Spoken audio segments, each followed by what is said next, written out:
السلام عليكم ورحمة الله وبركاته.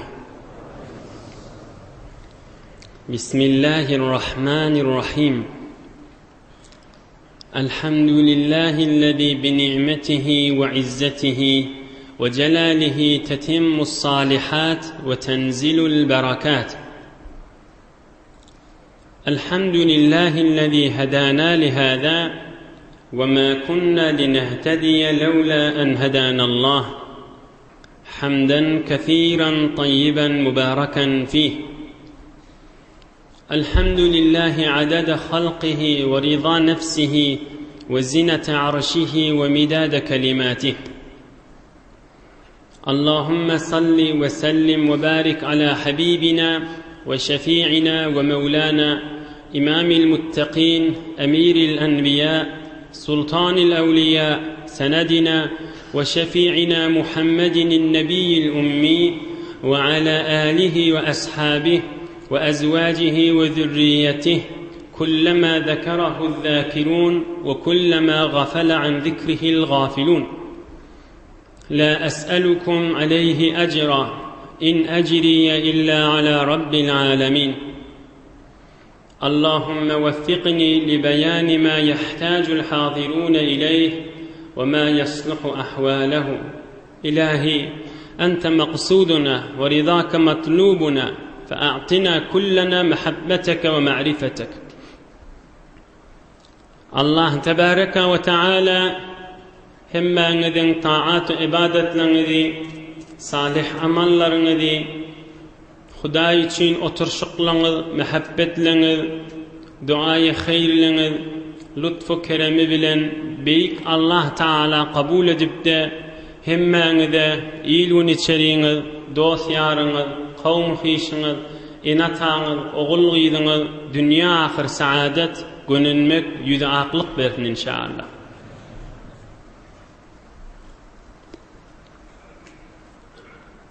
Peygamberimizin gözümüzün nuri, başımızın tacı, rahmeten lil alemin olan Muhammedur Resulullah sallallahu aleyhi ve baraka ve sellem 44. yaşın ahirraqlarına, yani peygamberlik berilenden 4. yılın ahirrağına çeli, geçen heftelerde geçişine göre mazharalık, gülüşmek, azalkip aytmak, bir neçe aylap kafirleşi bernamani peygamberimiz ve sahabaların üstüne yürüttüler. Deli diymeli, ya mesela caduger diymeli, ya her bir zatlar aytmalı, dil bilen aza vermelik diyen bernamalar badi gördüler, o bernama eve alıp gitmedi. Aham bir yıl dolmaka bir neçe ay üstünden geçenine bir maskara etmek, azalık aytmak, gülüşmek, el çarpışmak, göz kıfışıp birine işaret edip Müslümanlara eziyet vermekten görseler netice almadılar. Din İslam'ın evine geçmeye başlıkları Ebu Leheb olup 25 nefer daha olup kayta var oturuşuptırlar. İnni bir oturuşupta nihai oturuşup deyip oturuşuptırlar ki inni cenk etmeli, uruşmalı, ölüşmeli bir ta ki bir İslam dininin evine geçer yani Muhammed Peygamber sallallahu aleyhi ve sellem ve onun sahabalarının evine geçmeli. Her kim, her öz karınlaşından Müslüman bağ olsa şonu vurmalı, yençmeli, katı azap vermeli, oda oklamalı, çaya oklamalı, daşa süremeli. Hulasa aza iziyet vurmağın üstünden barayılıp indi maslahatım o koyuptırlar. Bu mahalleçeli vurmak, yençmek, azap vermek bu zatlara barmaptılar. Emme bir neçe vakt maskaradan sonra maskara etmek, gülüşmek, dil bilen azap vermekten sonra indi bir maslahatı bu oturuşa vurtturlar. İnni sahabalan kıyınçılık çekecek yağdayları, sahabalan bu kadar azapları, kafirlerin elinden kıyınçılıkları, eziyetleri çekecek yağdayları inni gelecek. Ohum böyle uyuşup Näçe 100 nefer kafirlediken, Müslümanlarda 40-50 neferin içinde Cihad etselede boljakka bir döwlet İslamiýde ýok bolansaň fakat ýöne tahammül etip gezmeli bolupdyr. Beýik Allah Taalaň buýrugy bile. Şu maslahaty edip bolanlaryndan soňra Peygamberimiz bir neçe sahabalar bilen Mescid-i Haramda Ka'baň gapdalyny otyqa Hazrat Ebu Bekr Siddiq radıyallahu anh Peygamberimizden soňra evvelin hutba okyp turup dine da'wet eden adam ýokary galyp cemaata hutba okypdyr. Cemaati milleti Allah Taalaga we Allah Taalaň pak dinine çagyrypdyr. Oham şonna Ebu Bekr Siddiq ine gurrun berip başlanna mübarek Resulullah sallallahu aleyhi ve sellem de ýanyna oturanmış. Oham kafirlaryň hemmeti çolup Ebu Bekr Siddiqi vurmaga durupdyrlar. Vuruvertdirler. Oham bir fasyk kafirin biri Ebu Bekr Siddiq'in üstüne çıkıp kafirladyna yüzlerçe nefer olup üýşüp vurup fakat Ebu Bekr Siddiq'i vurupdyrlar. Oham fasykyň biri üstüne çıkıp iki kowşun çıkarıp gaýyşdan kowşuwamyşdyk. Ebu Bekr Siddiq'in fakat mübarek yüzüne vurup kowş süýräp vurup kowş yüzüne süýkap vurup inni öllü dip beripdirler. فحمل أبو بكر الصديق رضي الله عنه في ثوب حتى أدخلوه منزله وهم لا يشكون في موته حتى ما يعرف وجهه من أنفه برني gözi ağzı taylap bolana ýöne tostoğluk çiş bol galypdyr da gözi. Ebu Bekr Siddiqi inni bir öllü dip parça dolap näçe nefer bolup öz taýfasyndan göterip bir üstüne yüzüne parça oklap öýüne getiripdirler. Oham öýüne getirenlerine Ebu Bekr Siddiq'in dädesi barmışdyk Ebu Qahafa we öz taýfasynyň adamlaryndan daşyny ýüşüp kan ýanyna ey Ebu Bekr adyn tutup dirimi ölümi şonu biljek bolup diri ýalak bolupdy ölü ýalak bolupdy diýip muň başynda durupdyrlar. Hatta tekelleme Siddiq radıyallahu anh ahiren nehari faqala ma faala Rasulullah sallallahu aleyhi ve sellem Am giýje öýlen ikinnirep bir kepläpdir. Hay kepledi diýip daşyny alypdyrlar. Aham Ebu Bekr Siddiq evvelin kepşi bolupdyr. Rasulullah sallallahu aleyhi ve sellemin ýagdaýy nähili nämetdiler diýipdir. Peygamberimiz nämetdi diýipdir. Aham bula başga bir gurruna sowup aýsan ýagdaýyň nähili diýip asyl innemendirler. Ebu Bekr Siddiq'in ýanky soragyny. Peygamberimiz näme ýagdaýda diýip sorandy. Am ikilenci gedek sorapdyr. Ma faala Rasulullah sallallahu aleyhi ve sellem. Peygamberimiz nämetdi? Peygamber näme ýagdaýda diýipdir. Aham Enes'te barmış. Enes'e aýdypdyr. O wagt musulman dälmiş Enes'i. Enes'e aýdypdyr. Sen dostuň ýagdaýyndan biziň habarymyz ýok. Sen ýoldaşyň ýagdaýyndan biziň habarymyz ýok diýipdir. Aham Ebu Bekr Siddiq radıyallahu anh aýdypdyr. Onu falany bilýänler yetin şoňa bir adamy berin, şol gelsin, men şondan Rasulullah sallallahu aleyhi ve sellem ýagdaýyny sorajak diýipdir. Aham onu iyi beren adamlary ýortup gelipdir. Aňyrdan gelen musulman imanyň içindemiş Ebu Bekr Siddiq'in ýagdaýyny görüp gatyna rahat bolup inneni la arju an yantaqima Allahu Taala laka minhum. Ey Ebu Bekr Siddiq, bu görgüň nämeseň? Bir ýüzü özüň burnuň agyň tanyp bolana Hudaý inşallah intigam alar. Hudaý sen hakyňa berer kafirlerden diýenne Ebu Bekr Siddiq radıyallahu anh aýdypdyr. Peygamberimiz näme ýagdaýda diýipdir. Üçlenji gedek ýene şonu soradypdyr. Men gurrunmy edip ýörme, men ýagdaýymy gurrun etip ýörme diýdigi bolýardy. Onu ol aýdypdyr. Gulagyna aýdypdyr Ebu Bekr Siddiq'in ejeň ma ýanyňda diýipdir. O barada keplemäýil diýipdir. Enesi häzir kafir ýagdaýda bolandan. Şikali ýok diýipdir. Rasulullah näme ýagdaýda diýipdir. Onu ol aýdypdyr salimun salih. Hawasda kök salimjak peygamberimiz diýipdir. Ýeride Rasulullah diýipdir. Onu ol aýdypdyr. Ol Arqam diýen 20 ýaşyndaky jowan oglanyň öýünde diýipdir.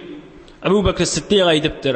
Fa inna lillahi ta'ala alayya alla azuqa ta'aman wa la ashraba sharaban aw atiya Rasulullah sallallahu aleyhi ve baraka ve sellem. Ant bolsun Hudaý bilen diýipdir. Tatmarnem, imernem, zat berip bermem, men evvel Rasulullah sallallahu aleyhi ve sellem görjek ýagdaýyn diýipdir. Peygamberimiz de geldimen, özüm marjak diýipdir. Men de tatmarnym diýipdir. Enesi kafir de bolsa, muňa ýüregi awyp, Koltuğuna girip yine bir nefer koltuğuna salıp oham aýdypdyrlar häzir gitmäýli. Bir adamdan gurrunu yatışsın, ol ikindin akşam ararak bolsun, il halk görmesin, oğlun çarak gideyli, gün yaşarrak wagtyny Ebu Bekir Siddiq'in koltuğuna girip süýräp Peygamberimiz de Darul Arkamda Arkam diyen 20 yaşındaki jowan oğlanın öýünde müştik hemme sahabeler öýüş. Ebu Bekir Siddiq radıyallahu anh'ı içeri saltırlar. فأكب عليه رسول الله صلى الله عليه وسلم وأكب عليه المسلمون فقبله ورق له رسول الله صلى الله عليه وسلم رقة شديدة. Otağa girenden Peygamberimiz büyük akana Ebu Bekir Siddiq kucaklap, Ebu Bekir Siddiq'i oğşap, oham kan vah edipdir. Vah bir gören yağdayın ne mollu sana dip, Ebu Bekir Siddiq'a kan yürü ağılık göğüllükleri verttir Peygamberimiz sallallahu aleyhi ve sellem. Ebu Bekir Siddiq aydipdir. Bi ebi ve ummi ya Resulallah. İne matam sen fedan olsun ya Resulallah. Bana bulun dat yok, havam kök diptir. İlla ma nalal fasiqu min vejhi. Yani şu fasık kafir yüzüme kan vurdu diptir. Yoksa havam kök men diptir. Sen men yüzüm ağzı burnum tanıyıp bulmandıran yağdayda görensen men halim qawdam qadiyan ya Resulallah. Yo men havam kök diptir. Havam qaw ya Resulallah. Narahat bolma diptir. Yöne şol fasık yüzüme kan vurdu, yüzüme zerbe kan negdi diptir. Yoksa bunun zat yok diptir. Oham yine de şu yağdayın içinne şu yağdayın içinne aydıptır. Ya Resulallah inem diptir. Men bir taraf koltuğuma girip men getirdi. Bana yaxşılık edip sen yanına getirdi diptir. Sen bir mübarektin. Bir Hudaya dua et. Men eneme de düşündür. Belkim imana girsin şu azab-ı cehennemden nicat tapsınlar ya Resulallah diptir. Oham Peygamberimiz dua ediptir. Hudaya kalbine iman verdi. Oham Ebu Bekir Siddiq'in enesine de aydıptır. İmana gir, İslam'a gir. Kur'an-ı Kerim'i, dinin azamatını, izzetini düşündürüp enes de şu vakt Müslüman olupdur.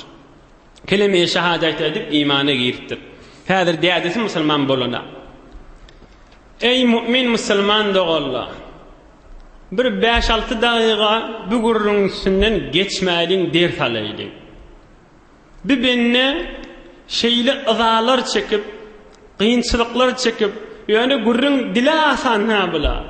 50-60 nefer olup üstüne çıkıp vurup ölüm kadip oklap yüzü gözün burnun gözün tanıyılmayan kalmalı.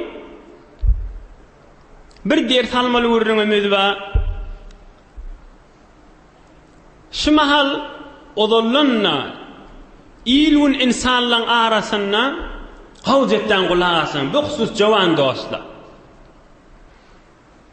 Bir nefer bir kıydın ya bir qyýd oglan erkek oglanın razyçylygyn tapjak bolup, göwünni tapjak bolup, şonu hoş etjek bolup, wagt bir adyny ýygyny geçirip, özüni kösäp, çaý suwun awlyk edip, uykusyny awlyk edip gelýärdi.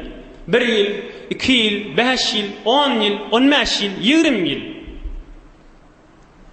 Ýygyny gedýär. Maksady näme? Maksadı şu bir qiydi meselen hoş etmek ve şun gövünün almak.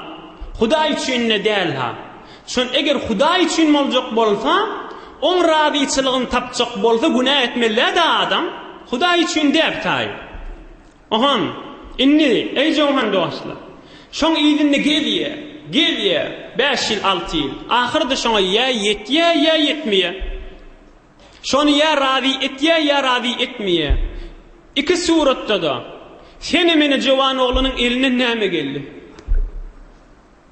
Aya bir insani ki özi ertiye galjagyny bilenak. Bir qyýdy oglan ya bir erkek oglan meni sen her gaýsymy. Ýene bir saada galjagymy bilemid ha. Oham şonu rady etjek bolup, şon gowuny aljak bolup, şon hoşlugyny tapjak bolup kösenýär. Näçe wagtlap kynçylyklar çekýär. Näçe wagtlap kurslar açıp, uykusu behemi, çay suyu ağılık, bu kadar da kıyınçılıkla ben geçiriyor, kan görüp eştiýänsiňiz. Ahırda şuna ya yetiye, ya yetmeye. Neticesi nämeşin? Aya sana bana ya birine hoşbahti gününmek berip bilýälim? Yok. Näjire gününmek bersin bir insan ki özü ertiye galjagyny bilenak? Men özüm ertiye alacağım bilemem. Näjire bir nefer hoşbaht etmeli? Näjire bir nefer tarap meni we seni hoşbaht etmeli? Ha, ya aslında biri yetsille. Näjire hoşbaht etmeli? İnsan özünün ertiye alacağım bilemem. Oham haysi birdi dünyadan geçse de o bir hit bolup kalmalı. Hit bolup. Hemme yortalları da hiç iyi oldu. Zahmetler de hiç iyi oldu. Harcadan pullar da hiç iyi oldu. Okudan qalanlar da hiç iyi oldu. Kellağlar da hiç iyi oldu. Vurşallar da hiç iyi oldu. Kan bolya da bir izine gediyle ahir bir de dünyadan geçiyor. Hiç iyi oldu. Hit bolup qalıyor. Anrı baş este mesela bir taraf ne edecek? Başka kişi bilen izdivac edecek ya. Ne etmeyen ne o taraf yerine teğine girip ruhu barıp asmalara gidenden sonra. Mesela edecek vefası olmuştuk da. Mesela izdivac edecek gelmiştik. Ne muhim? Mun hoşbahtiyetinden çürüm ne verdi? Mun gönül mühünden çürüm ne verdi? Hiç. Ona ceseden yere gitti, ruhu da asmalara gitti. Bir de küsünü qalptır idinne. Yetse de yetmese de erzişi yok da şam. Ya da meselen Hazreti Ebu Bekir Sıddık'ın gurrun haşi. Ya meselen bir asan medrek ilmiden çürüyüm, qavgula ağasın. Bir tahsil, maqta tahsiliden çürüyüm, medrek ilmiden çürüyüm.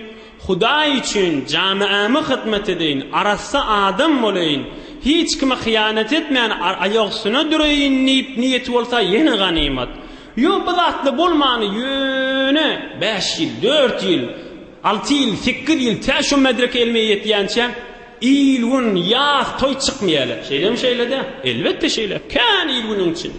Aslen toya yasa çıkmaya. Neymiş onu gece onu okuyayım olayı. Sen sesle çıkıyor. Hop camiye hizmet edin. Kovadın olayı neyse yeni bir ganimet. O zatla da yadında yok. Ahir şu medrege ya yetecek ya. Yöne dünyasında var hoşbahti o da azıcık birazcık berti veramal ya vermeli. Ama ahiretinden çürüyüm, kabrinden çürüyüm, ruhun hoşluğundan çürüyüm. O tayin Hudayı bilen öğüdü bilen niyetine göre. Haçan şunu okuyup bekade Hudayın dinine verir vermese, Hudayın buyruğundan çıkmasa nehyiden ladından kaçıp gitse. Ya mesela bir adam öyleniptir, izdivac ediptir, öz zindagisinden çürüyüm, halal ırzkalından çürüyüm, beqadar qurbatlar çekiyor. Barıp taş yurtlara gidiyor, 2 ay, 3 ay, oğlun uşağından ayrılışıyor. Nämeden çürüyüm? Fakat öyünü bir neçe yerine var, daş vuracak, ya sen vuracak, ya öyüne odurulacak, fakat şon hatırına. 3 ay, 4 ay, 1 yıl, 2 yıl, 4, 5 yıllar. Hiç kim minni gurrun etmeyen, hemen kösenlik kesip deyip, oğlun uşak öyüne odurulacak kolup gediye deyiliye. Bay halal ırzkal, oğlun uşak bir rahat yaşasın, behdaş rahat bolsun dese yeni bir ganimet. İnni geleyle Hazreti Ebu Bekir Sıddık'ın gördüğüne. Ama Hazreti Ebu Bekir Sıddık radıyallahu anh Resulullah aşıkmıştı. Allah Teala aşıkmıştı. Gözüne vörnüne kurlayanlardı. Mun nämesi ayıp oham. Näjire dininden çürüyüm kösenipdir deyip, meselen bizil kıyınçılık çekmek bağımı dinine deyip, biz bärden aytiyat, nämeden çürüyüm?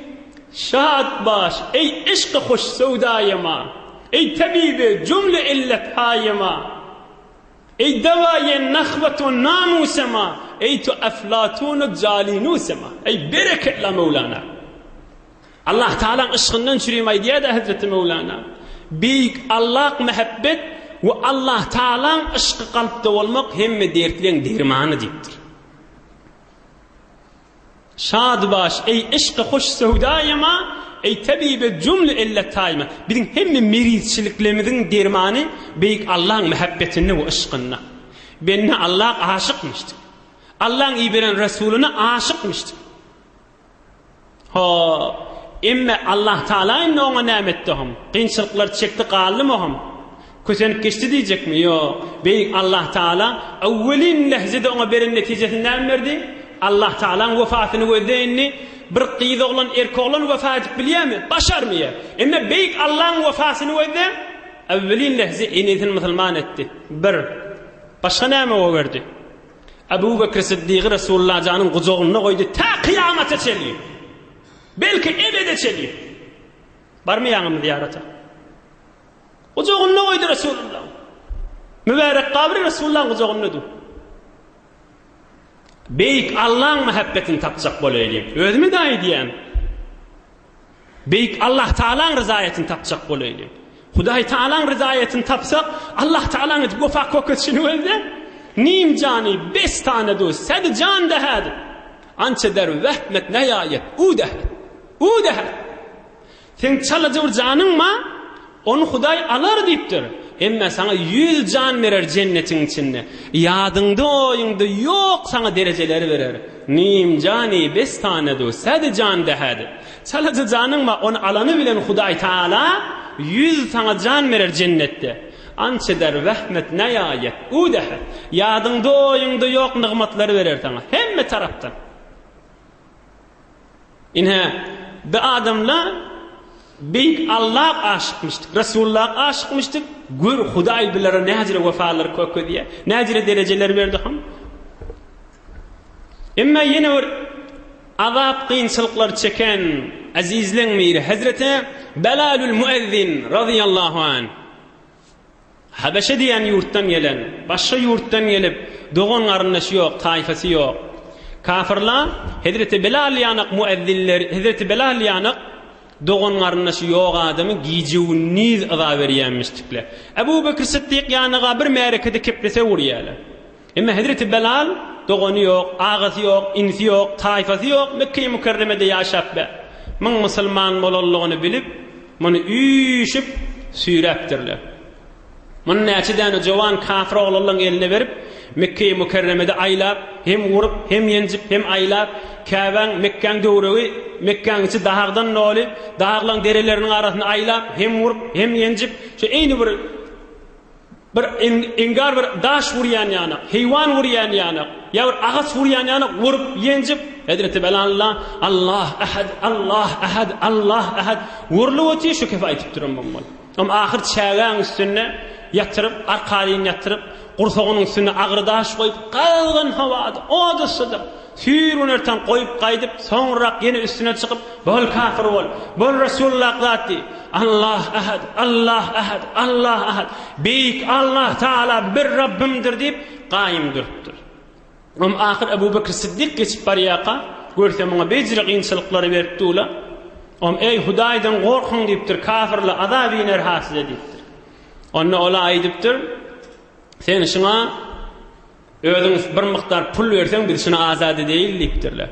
Ama Ebu Bekir Sıddık radıyallahu anh 9-10 uqiye bir miktar qızıl bereyin dipdir. Bolya dipdir ola. Ama Hazreti Ebu Bekir Sıddık 19 şol miktar qızıllan berip Hazreti Bilalül Müezzin radıyallahu anh azad etipdir. Kafir aýdypdyr, sen bana 10 uqiye verdin dipdir qızıllan. Uqiye diýen bir miktarda bir misgalliyen yani bir azajyk 10 uqiye verdim. Bir uqiye veren bolsaň da şu belaly azad etjekdim şu garagulypdyr.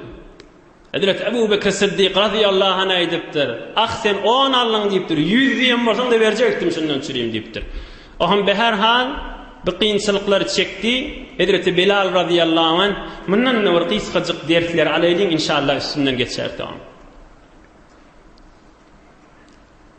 Hazreti Bilal'ın gurrunu hemmemiz eşittik. Odal medreselerde de okuyduk. Biliyasem yat da biliyas. Yani geçmeli gurrun adel. Bir gün, 2 gün, bir hafta, 2 hafta giyeceğini sürülmeli. Derelerin arasında kızgın havalarda asan zat değildir. 5 dakika kızgın yerde durup bolanak. Hadir murda atma gelenak, şu güllem kızgının eteğinde durup bolanak. Ayak yalanaş durup bolanak çevirisi giden bütün ennamın kızgının üstünde durmalı. Bir neçe bir dersleri alayım. Awwal qısa şu zalim adam avgulazım. Zalim adam Hudaydan daş adam bir adamı ezyet berjek bolsa, zulmetjek bolsa, meselen ayallygyna ya zinanasına ya erkek doganna ya başga bir hemkarına ya şerigine ya her kim bolsun. Birini ezyet berjek bolanyny eger bilse, şol tarafın tanışykan yok, şol tarafın dogan arnaşy yok, taifada bir arka boljagy ýok bolsa şoňa kärrek ıla berýärdi. Näme diýip betbaxtyň habary ýok ki ýadyna düşana gafil on Hudaýy badygyndan. Taifasy ýok bolany bilen ya meselen barıp bir sowatly adam bolup ýortup hakyna berjek adam ýokmuşdyk, datga barıp hakyny aljak adam ýokmuşdyk, sowatlysi ýok, bilýäni ýok, ya bir zatlardan bidarmyşdyk tarap şoň şojurdygyň bildigiçe azanny kän berýärdi. Her haçan bilse tarafın içinde bir verenrek, daýawrak, akyllyrak bolsa bir de azatyny kesäýär. Faqat şu tarapdan hitafyn çyk. Hazreti Bilal radıyallahu anh taifati ýok, doğan arnaşy ýok bolansaň, maňa aza kän beripdirle zalimler. Habar ýok, muny yaradan baki zurade ez erpiş mirebet bama ba Huda bende gaýypdan nerebet. Zoruň maňa ýeteni bilen meni yaradan Hudaýa zoruň etmez diýipdir. Zurade erpiş mirebet bama ba Huda bende gaýypdan nerebet. Zur mendi mekun ber ehli zemin ta duayı ber asman nerebet. Yerdäklere zorluk etme diýipdir. Bir wagt bir göňe gaşyn beddogamy uçup gidamasyn diýipdir. Yaradan baki zalim adam ne diýip ýadyna salmalar, doganlaryna şu ýortçygy bolmany bilen şonu yaradan aga hakyna berjek beýik Allah baki. Ondan çirim Peygamberimiz sallallahu aleyhi ve sellem gün owadan duasyny güne ertide Peygamberimiz şuna diýmişdi. Allahümme inni a'udhu bika en azlima ev uzlama ev azilla ev uzalla ev azilla ev uzalla ev ejhala ev yujhala aleyya ev a'tadiya ev yu'tada aleyya. Hudaýa dawanda men saklawari bir adama zulmetmeýin, bir adam maňa da zulmetmesin. Hudaýa men saklawari aýagym taýamasyn, bir adam da men aýagym taýdyramasyn. Hudaýa men saklawari ýolumdan azaşamaýyn, bir adam da meni azaşdyramasyn. Hudaýa meni saklawari birini bir azalyk hep aýdamaýyn we bir nefer de maňa azalyk hep aýtmasyn. Hudaýa men bir neferiň hakyny tajawuz edamaýyn we bir nefer de men hakyma tajawuz etmesin. Güne ertide aýtýarmyş. İzinden aýdýarmyş, Hudaýa meni sakla en ektesibe hati'eten ew zemben la tagfiruhu. Hudaýa meni sakla bir günahi edamaýyn, bir iştigaý edamaýyn ki sen Hudaý şu günahny geçmeýän bolsaň. Ýanky dogan ýydy ha. Hudaýa bir nefere zulmetmeýin, bir nefer de maňa zulmetmesin. We bir günah edamaýyn ki sen Hudaý şu günahny geçmeýän bolsaň. Şu jürek günaha murtekip bolamaýyn diýär. Be her hal awwal qidýer salmalladymda zalim adam Hudaýdan gafil bolup, habar ýok Hudaý Taala on hakyny hewre eberjeginden.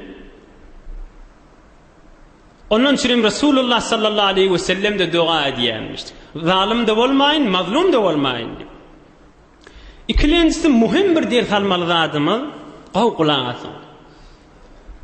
Adam dünýeden geçenne aýrylanna iki däne tejhiz bar. Yani adam ayrılanı näme diýerler? Döwrüňäki adamlar.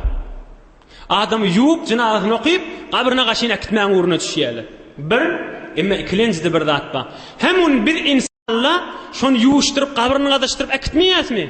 Edil şu jürek perişteleri ruhumda akitmäň fikirinde. Ferişteler ruhumdan daşyndy. Şonu akitmeli asmanlara gaşyn. Adamlar cesedini gabrına gaşyn, ferişteler de ruhumda asmanlara gaşyn. Hop, yankı adamla ve her bir zalim bolsun.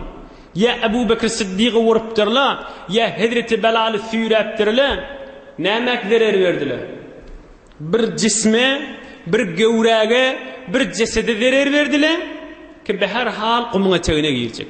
Şu ceset gumuňa tegine girýär. Hala zalim bolsun, hala mazlum bolsun.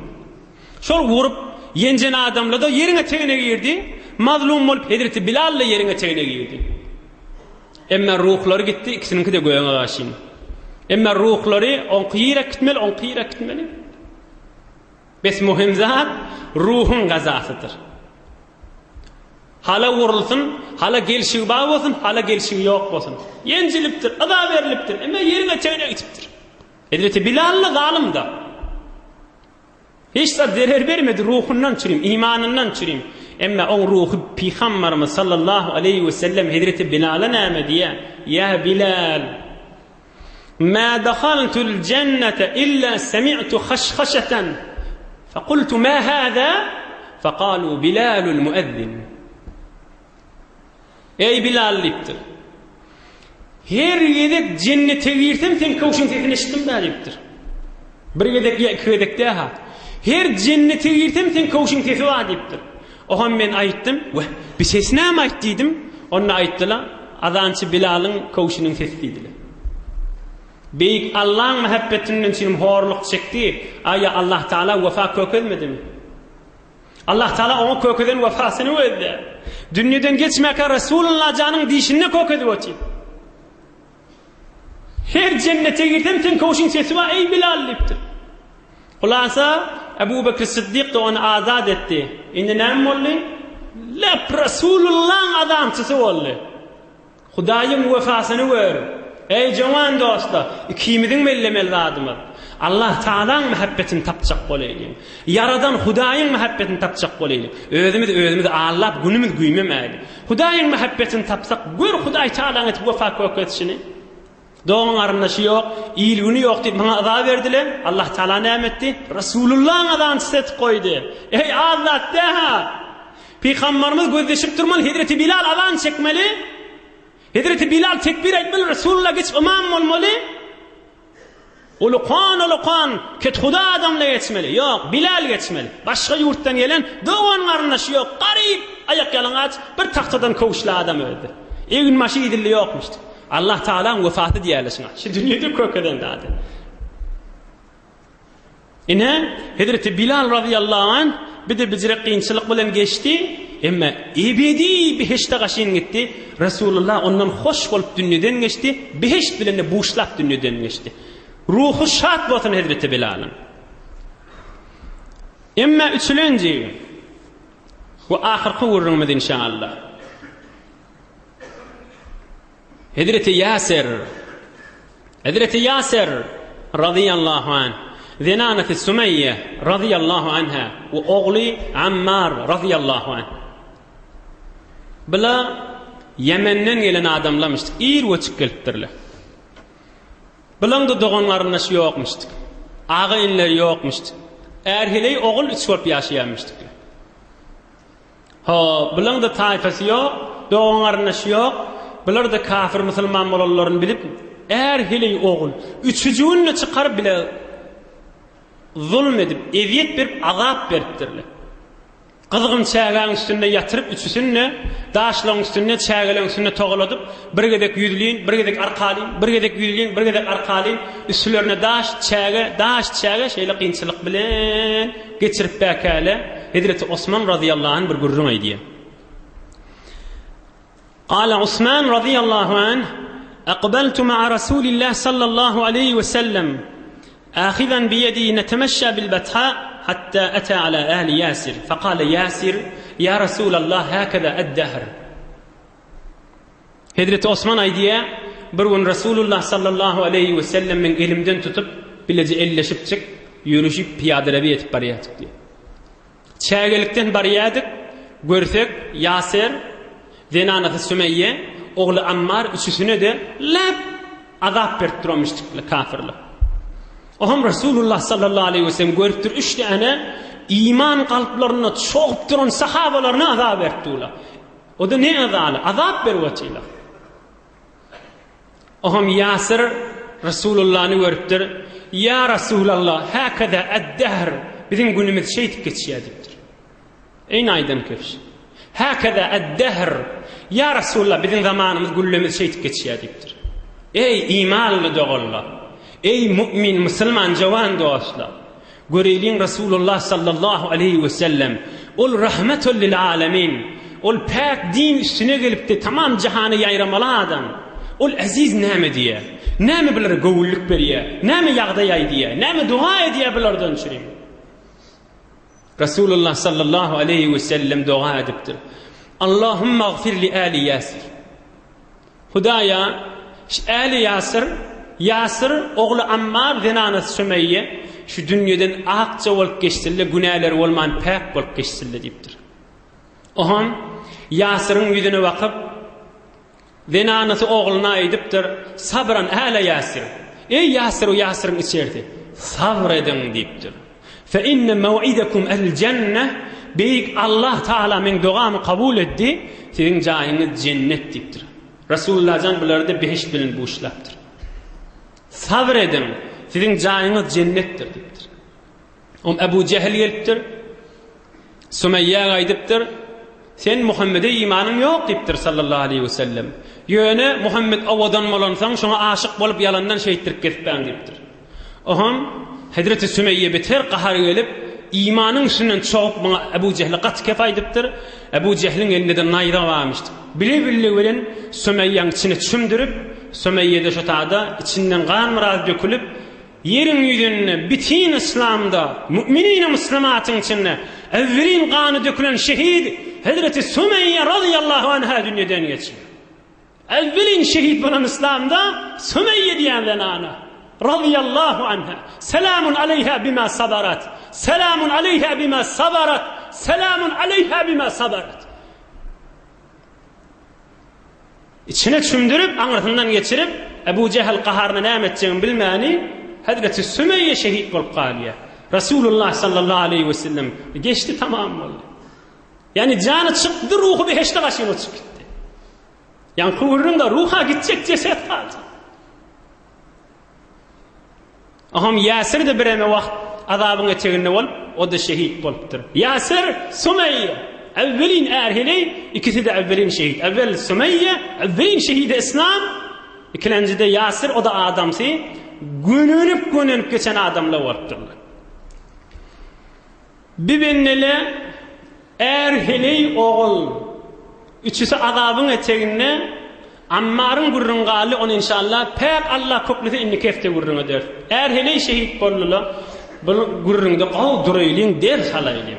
Hem olan ruhlarının hoşluğuna inşallah hem özümüz der salayl. Ola bu kadar qiyinçilik çektirle biz 1400 yıl sonra inşallah olan da Hudaý Taala onlara haber verer.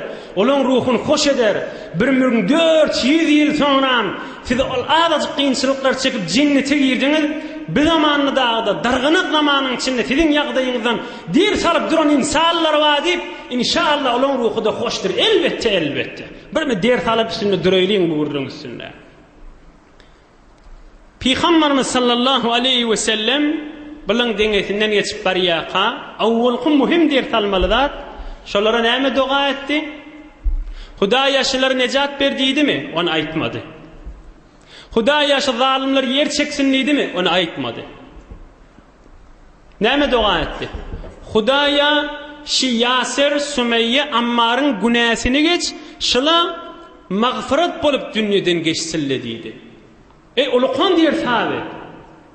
Öz yanımızdan özümüz Allah'ına kana ay men günahım kan yoktur. Hevre men arassadırın ya falani var.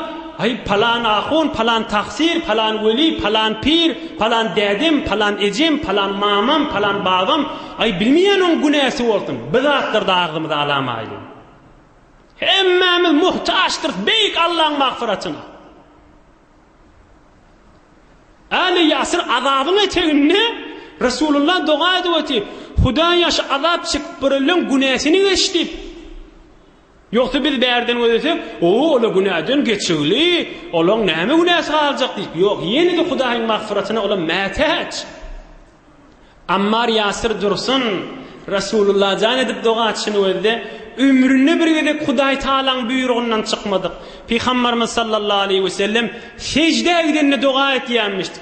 Allahümme gfir zenbi kullahu dikkahu ve cullahu evvelahu ve ahirehu sirrahu alaniyetehu. Resulullah'ın dua etişi secde gidenine diyenmiştik şimdi. Hudaýa Hudawanda men günahımı geç. Ownuk irisinin geç. Evvelini ahirini geç. Oğrinça eden günahımı da geç, aşkara eden günahımı da geç. Kullu zâlike indi, şılın hemmesi men yanımda ba ya Hudaýa diyemişti. Ey imanlı doğullu, Resulullah'ın duası haşa. Secdede diyen duası. Manrayını mübarek burnu yerde koyup Allah'tan dileyen var daha.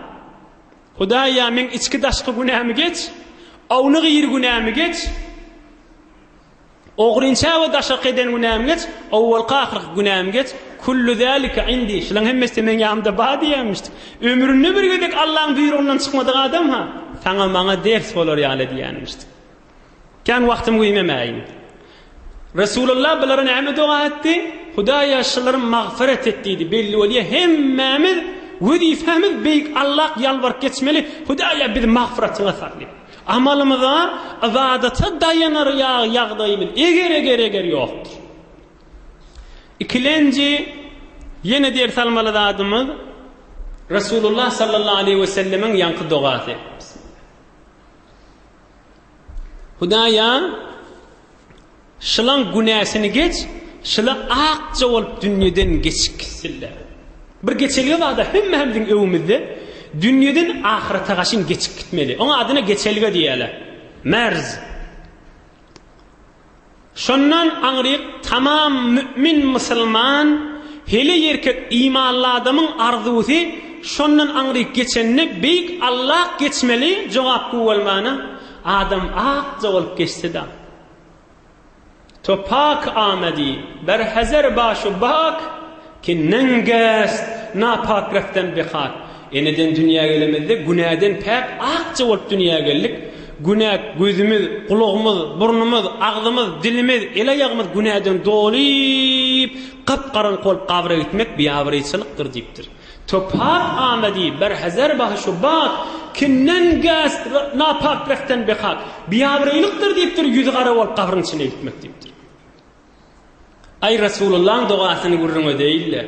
Peygamberimizin duasyny gör. Günahdan pakça olup gitmeden çirim özünden çirim dileýänmişdik sana maňa ders bolar ýaly. Duasy näme? Allahumma naqqini minal hataya kema yunaqqa ath-thawbul abyad mined-danas. Ey awdan dugany wer. Ey altynyň suwulan ýazyp goýmaly. Dugan manasy şu. Hudawanda meni günahdan pak et. Meni günahdan akça edi. Çenançı ak koyunak kirlenni şonu yuyup akça edilişi ýaly. Kema yunaqqa ath-thawbul abyad mined-danas. Ak koyunak kirliye onu yuwuňdan soňra ýalpylap çykyp durýar. Şu akça koyunak yuwulan ýana gatda meni dünýeden geçirdi ýanyşdy. Biz ummeti diými? Biz eşhedü enne Muhammeden Resulullah diýmeýäsmi? Allahumme salli ala Muhammed diýmeýäsmi? Allahumme barik ala Muhammed diýmeýäsmi? Belli bolýar her mümin musulmanyň ulukhan innemellady şol geçilgiden akça bolup geçecek bolmaly şeýle gaşy. Ondan çirim şol Yasir, Sumayye, Ammara aňyrda bir gowullikdat näme şomuga? Kafirler yer çekmek del. Şolary aňyrda gowullik, şolar bir akça bolup dünýeden geçmek. Rasulullah'ın o gurrun eştellerine bir ýöne hawalar açylyp berdir Yasir'in içerisine. Yani itminan taptırla inni dünyadan akça olup geçeceklerine. Allahümme agfir li ali Yasir fe inne mev'idekum el cennet. Sabredin cayını cennettir deyiptir. Yine bir diğer salmalı adımı. Yine 2-3 tane diğer sahabeler aydıp tamam eder tamam inşallah. 7-8 daqiqa vaqt var hadi. Yaxşıca qulaq asın. Eğer hele oğul azap çekwaçyla Resulullah näme diýdi? Sabredin diýdi. Ey imanly dogullar. Bir nefer 5 ýyl doga edýär, 10 ýyl doga edýär. Hudaý Taala'dan oğul dileýär. Hudaý Taala da hikmetiniň isteýişi bilen bermeýär. Nauzu billah, la hawla we la kuvvete illa billah. Ay dogam kabul bolmady diýip kafirlik kepler aýdypdy. Hiç de kıyınçılık görene kadininden çireyim. Men näçe ýyl doga etdim, Hudaý maňa bermedi. Men namazdan ne sert boldum, dinden ne sert boldum. Ay bidatlardan nemede Hudaý maňa bermedi diýip. Ýoksa Hudaý Taalaň wädesi ki doga etseňiz berjek men niýe? Ya dünýede ya kabryňyzda ya ahiretiňizde diýe. Fakat doga edipdir, dogam kabul bolanak diýip beýik Allah'ın imanından çykypdy. Ähli Yasir'den ders alaýlyň. Resulullah'dan olaň şu azapdadygyny görüpdi, sabr edin diýipdir. Ya meselen meridi wa ya bir kıyınçılık çekipdir. Ya esten 4-5 yıl okuyupdur. Danışga kabul olmandır. Kan oğlalla bak. Bu kadar dinden soğuyduk. La havle ve la kuvvete illa billah. Asem menni namaz okuyacak diye ya bu torda okuyayım adam. Näme men bu kadar dua ettim Hudaýa geçeyin dedim men geçmedim diye. La havle ve la kuvvete illa billahil aliyyil azim. Kime dille öğretti? Beyik Allah'a. Gecewni muhtaç. Gözüm açmamız, canımız, ölülük dirligimiz, ölülü ve dirlemiz, oğul gıylımız, ve enatamız, tamam harekat sekanatımız. Ve hatta dem almamızda, haysi bir yağdayımızda biz Hudaý Taala'dan bay, haysi bir yağdayımızda aydip bilir, Allah Taala nauzu billah ihtiyacımız yok deyip. Şol Hudaý Taala dille verip, men doğan kabul olmadı, näme olmadı deyip, kafirlik kefayeti, Ali Yasir'den der kalmalı. Sabran ale Yasir, sabredin ey ale Yasir deyiptir. Allah Taala aydiya ya eyyuhan nas. Ey insanlar, ey musulmanlar diýmendir ha. Ya eyyuhan nas, ey insanlar, hala kafir olsun, hala musulman olsun. Antumul fuqara'u ilallah, wallahu huvel ganiyyul hamid. Hemmäňiz Hudaýa mätäşdirsiňiz diýipdir. Allah'ın kelamı şu. Hemmäňiz daimen Hudaýa mätäşdirsiňiz diýipdir. O Hudaýdyr, baýdyr. Hudaýdyr, hiç kime ihtiyacı ýokdur diýipdir. Inhe azajyk ýagdaýlary bireme kynçylyklar çekipdir. Äli Yasir bizler adagyny tenne sabırdan. Emma danışgan kabul olmadım. Ay men doğan kabul olmadı. Ay men meridim şefaat tapmadı. Ay ahir 5 ýyl azap çykdy, dünýeden geçdi falan bolly. Bu zatda nämen gurrun. Ýalfyllap turan imanymyza derer beramaydy. Ýöne bir muhim metlep, goý metlep kamil bolsun, munda gurrun edaýly. Allah Taala gowgulagasyn. Yan kıyanak bidirek kefaydiyan adam birime beter de şu doğan meselesinde iyiliğinin içinde kan. Ay doğa ettim neçe yıl kabul olmadı. Ay falan ettim. Menin dininden bidar, namazdan bidar. Nauzubillahi şizire kepler ay diyelim. 23. parada Sure-i Zümer'de 7. ayette Allah Teala'nın bir ayeti var. Şu Kur'an-ı Kerim'in men sadece tercümesine edin okuyup Euzubillahi mineşşeytanirracim. İn tekfuru fe innallâhe ganiyyun ankum ve la yerdâ li'ibâdihil kufr ve in teşkurû yerdahu lekum ve la teziru vâziratun vizra ukhra ثم إلى ربكم مرجعكم فينبئكم بما كنتم تعملون إنه عليم بذات الصدور. Ey bendelerim deyiptir. İn tekfuru fe innallaha ganiyyun ankum. Qawjetten gulağasın. Eger kafir bolsaňyz bolagaň diýipdir. Men sizden ihtiyacym ýok diýipdir Allah Taala. In takfuru fe innallaha ganiyyun ankum. Ay men bidar, men bu zatlardan sert boldum. Men sizden ihtiyacym ýok diýipdir Hudaý Taala. Ýöne ve la yarza li ibadihil kufr. Kafir bolsaňyz men razy däl diýipdir. Men hoşumda däl diýipdir. Ýöne men sizden bay, men mülkümden kemelerimi qadimän diýipdir. Men azamatımdan kemeler mukadimen deyiptir. Minnet edmen deyiptir. Beyik Allah'ın kelamı şu. Ve la yarza li ibadihil kufr. Yani kafir olsanız men radi değil deyiptir. İyidi ve in teşkuru yarzahu lekum. Eğer imanlı olsanız men sizden radi olarım deyiptir. Her kimin günahı da mesuliyeti öz oynana deyiptir. Yankıda or tercümesi şey. Yani kafir olar, musulman olar, maňa geler bir gün şonda yeke eden işlerini düýdüraryn diýipdir. Munna aýdaýyn diýipdir. İçiňizdäki ýüregiňiziň etegindäki zatlary bilýändir, içiňiz daşyňyz maňa deňdir diýipdir Hudaý Taala. Bes ay doğa etdim kabul olmadı, men sawuk, men sert bolan men beyik Allah'ın mülkünden hiç zatda kemelmer, özümiz ebedi kösenmek qiramaydyň. Ahirki dersimizde aýdaýyn Hazreti Sümeyden tamam edil bir kuşdağyň içinde. Ahirde Hazreti Sümeyye näme boldy? Hudaýyň razyçylygyndan çyrym ganyny döküp, ganyny sahylyk etdi, ganyny döküp Hudaýyň razyçylygyna girdi. Bir imanly musulman hele gyzylynyň ýartyny ogluny berjek, ýakydyna berjek. Nämeden çyrym? Zekat bermejek bolup. Sümeyye'den ana ganyny döküpdi Hudaýyň razyçylygyndan çyrym. Gurrun garady ýaplap aýtmakda aşlar hakykat gurrunlar ha. Hazreti Sümeyye Hudaýyň razyçylygyndan çyrym ganyny döküp geçipdir. Gowlat däldir ha. Zekat bermejek bolup gyzylynyň ýartyny häzir ýörip bilmeýänje gyzyna geçecek bolup, şol zekat bermäni Hudaýyň buýrugy diýip şonu kıyyn görjek bolup bermejek bolup, ýor teleke zatdyr ha bu zatdy. İştiba zatdyr bular. O bendeden derden eýdiň imanly bendeden. Hudaýyň razyçylygyny tapjak bolaýly. Porty dünýäň hoşlugyny tapjak bolsak, porty dünýäň hyzmatkary, dünýäň nöwkeri bolup betbaq bolup geçersa. Ya meselen ondan ders almak ganyny döküp geçipdir. Bir kasep, bir karger, bir daneşçu, ya her kim bolsun, bir her namazyň wagtyna 5-10 dagyga howluk manjyk wagtymyzy sarf etmejek bolsak, Hudaý Taalaň razyçylygynyň çyrym gaty biýabrçylykdyr. Ay gün ýaşyp barýaka derrew salatym 4 rekat namaz okuyakana ýa-da akşam okuymak haram zatdyr. Hudaý üçin aýdýar. Namazy gün ýaşyp barýaka ikindi okuymak fiqh Hanefide haramda.